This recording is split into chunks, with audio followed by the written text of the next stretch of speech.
Prophet Ezra. Ezra sleeps for 100 years. On the authority of Ibn Abbas and others, that Ezra was a saint and a wise man.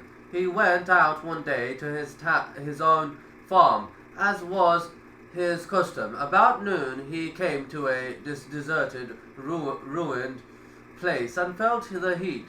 He entered the ruined town and dismounted his donkey, taking figs and grapes in his basket. He went under the shade of the khayba tree and ate his food. Then he got up to look at what remained of the ruins. The people had long been lost, and he saw bones. Oh, how will Allah ever bring it to life after its death? He said this not out of doubt, but out of curiosity. Allah sent the angel of death to take his life. He remained dead for 100 years. After 100 years had passed, and there had been changes in Israelite affairs, Allah sent an angel upon Ezra to revive his heart and his eyes in order for him to feel and see how Allah revives the dead. The angel said, "For how long did you sleep?" He said, "A day or part of a day." He said this because he knew he had slept early in the afternoon and woke up late in the afternoon. The angel said, "You remained asleep for 100 years." He ate and drank the food which he had prepared before he was overtaken by that long sleep. Then the angel revived his donkey.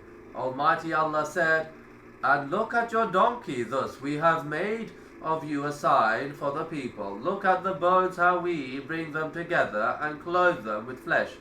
When this was clearly shown to him, he said, I know now that Allah is able to do all things." Ezra returns home. He rode on his donkey and entered his native place, but the people did not recognize him, nor did his household, except the maid, now an old woman. He asked her, "Is this the house of Ezra?" She said, "Yes, but the people have long forgotten Ezra." He said, "I am Ezra. Allah had taken my life for a 100 years and has now returned it to me." She said, "Ezra used to be answered when he prayed to Allah. Pray to cure me of blindness if you are Ezra." He prayed for her and massaged her eyes and took her by the hand. "Get up by the power of Allah." And he said the crippled woman stood up and walked. She opened her eyes and saw her blindness was gone. She said, "I bear witness that you are Ezra." Ezra finds and copies the Torah. She rushed to the assembly of the Israelites. Ezra's son was 118 years old, and his children's children now were lords of the assembly. She called out to them, saying, "This is Ezra, come to you." They accused her of lying. She said, I am your old maid." He said, "He has just prayed to Allah for me, and here I am, warm again, walking and seeing." The people stood up and looked at him. His son said, "My father had a mark between his shoulders, a black mole, and they discovered it. They said, 'None among us memorized the Torah since Nebuchadnezzar burned it, except Ezra.' And there was only one copy of the Torah, which was hidden by Suraha. He buried it in the days of Nebuchadnezzar in a place none but Ezra knows." Ezra led the people to the hidden place and took out that copy of the Torah. Its leaves had rotted, and the book itself crumbled. Ezra sat under the shade of a tree, surrounded by the children of Israel, and copied out the Torah for them from the script.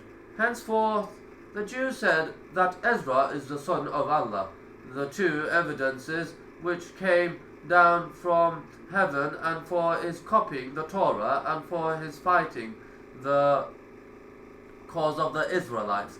He had been copying the Torah for Ezekiel in the land of darkness, in the hermitage of Ezekiel. The village which was in ruins is said to be Serabad.